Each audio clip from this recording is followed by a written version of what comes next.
Hello. Hello to all of you enthusiastic athletes out there, anyone who is on the YouTube space, anyone who has subscribed to my channel. There's about 61 of you right now. I appreciate your interest and support.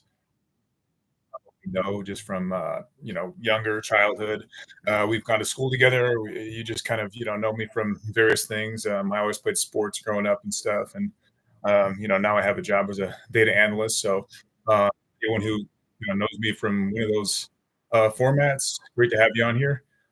Also great to connect with anybody new. And that's the fantastic thing about YouTube is, YouTube allows you to connect with, people in other countries. I see some good comments, some support from people on my shorts. Kind of just like a body update.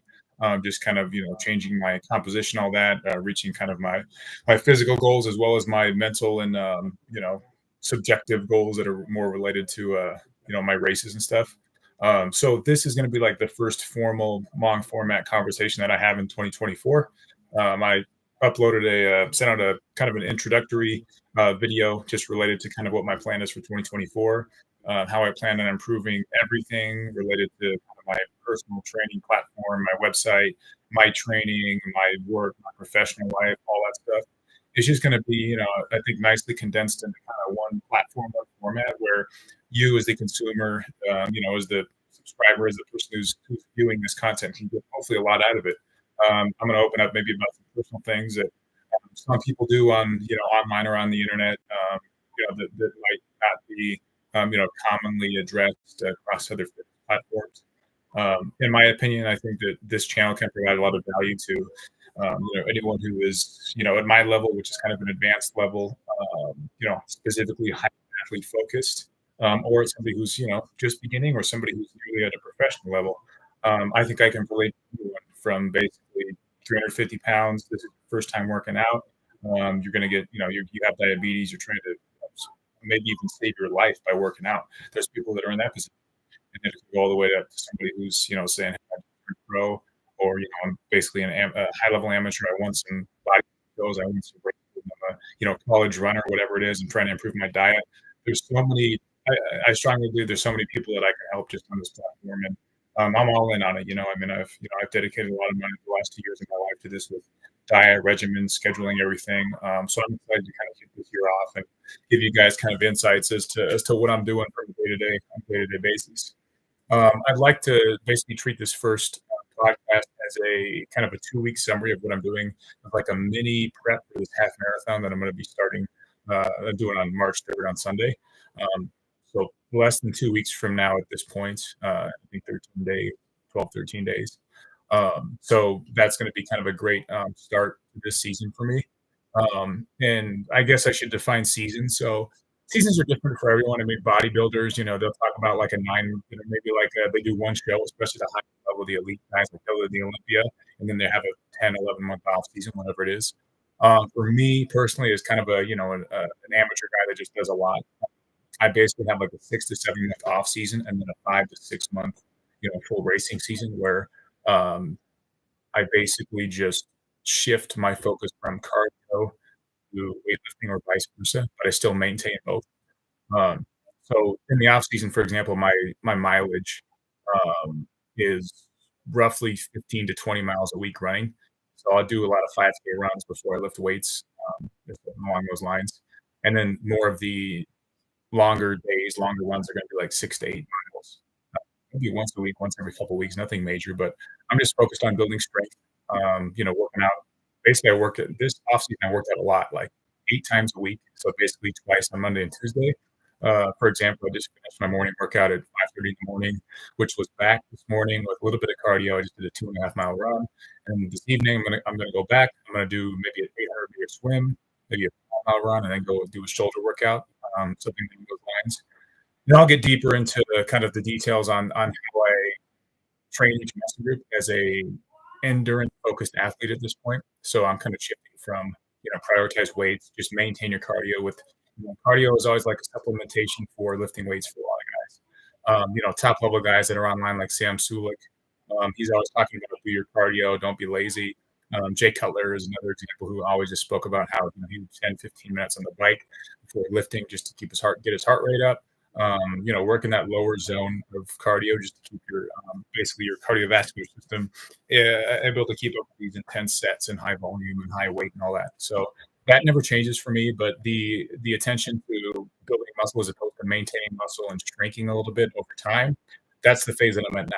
So I'm going to dig into this 2 week time frame that I'm going to be attacking aggressively starting today. So today, you look at my mile output, it's going to be 7.5 miles in a day of running and then two weightlifting sessions, which is a lot, but it's a start to my week. So again, I'm not focused on building muscle. I'm focused on getting the most out of my training, having enough energy on a day-to-day basis to execute the run, the exercise, whatever it is. Um, and I guess I'll start out maybe just by providing a profile of me and my body weight and all that stuff and my metrics and my top sets for weightlifting, just to give people an idea. Most people don't really talk about that. Some do, maybe at the higher levels. If someone asked Hafthor Bjornsson, he's posting like the other day on Instagram, he posted a triple. He did 3 reps of 400 kilograms in deadlift, and it took him an hour, hour and a half in the workout to work up to that top set.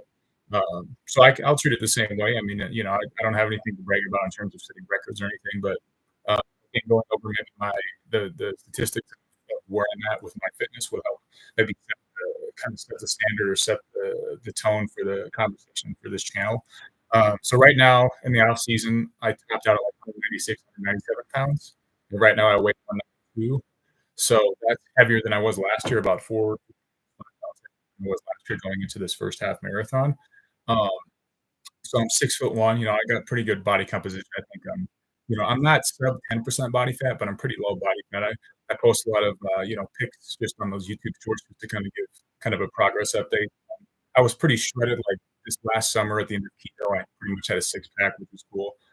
I've really never really had a full six pack in my life, so it'd be cool to get to that maybe during this race season at some point. Um, but in terms of strength and overall top level strength, if I'm 195 pounds plus, for example, I got pretty good lifts. I mean, I deadlifted 315 for 15 reps, which is kind of a big goal for me, a big benchmark. And then for bench press, it's not my strongest lift, but it stays pretty strong throughout the off season. Like, repping 225 for sits, top set is like 6 to 8 reps of 225, which I'm happy with, with a body weight below 200 pounds. Especially when you're kind of not, year round prioritizing strength like a power lifter or even a bodybuilder for anyone who wants to do endurance and lift weights. And then, I have a decent squat. I do high volume for legs. So off season, I'm still throwing around 225, sometimes 275 on the squat, but I never really changed the weight. I just changed like the quality of the rep range. So for example, with that deadlift at 315, I'm going to keep deadlifting all year 350 pounds. But when I'm, basically trying to run a marathon, I'm only going to do it for like literally 4 or 5 reps as opposed to 15 reps. And then same thing along all those lifts. That's how I kind of measure my progress is for those compound movements. And you can do it differently, but this is what I have discovered as successful for me because I still can train at a high level, for running perspective when I keep the same weight through these 3 lifts and I don't decrease the maintain strength and keep it basically through the entire season. So, going back to those 3 compound movements, I'm still going to hit every muscle group during this race season. And specifically for this 2-week training session before I run my half marathon, I've already done a couple 8-mile runs. This Wednesday, I'm going to go up to a 12-mile, about 11.5-mile kind of peak run. This is going to be one of my 2 peak training runs for this first half marathon. So there's basically an adaptation phase where if you've been training your body to maybe hold calories or burn calories, from a muscle building perspective, and I'll do another episode on diet. But specifically, I'm going to basically consume more food in like a bulking state where I want to put on muscle. But for these 2 weeks, I'm basically like kind of on a steady cut where my body weight's going to go down from like 192 down to like 185, 186, hopefully within a month. And that would be like my optimal running weight for this next half marathon after this one. And then building into the full marathon in 2 months from now, it'd be more like, 180 to 182, something like that. So that's kind of the trajectory of how my body weight's going to change through this. But kind of circling back to the training days, like I said, there's going to be a Wednesday where I run a 11.5, maybe 12-mile run. And I'll revisit that same run next week on Tuesday.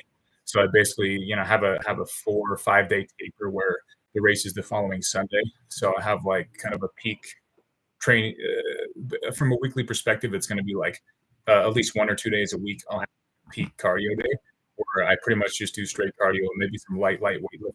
That's it. But the priority is cardio, and then I build my weightlifting around that because the endurance, the cardio takes precedent. So that is the opposite of an off season. So like I said, I was running 50 to 20 miles a week during the off season. Now it's going to be 25, 40 miles a week during kind of a half marathon peak training season these next 2 weeks. And then going into like a full marathon prep where it turns into 18-mile runs, like one 18-mile run a week, one 12-mile run a week. I see those templates that companies and other trainers provide that basically say, you can do a 6-month marathon prep program where you just basically follow this exact mileages. And that's a nice template to go off of. But one thing I want to emphasize, and one thing that I'm big on, and one thing I share with my clients through these templates that I create, is that it's a template. It's called a template for a reason. You can do micro adjustments from a day to day basis and go off of feel, and that will really kind of optimize your training. For example, if you write down that you're going to run 12 miles and the next day you're going to run 5 miles and the next day 2 and then back to 6.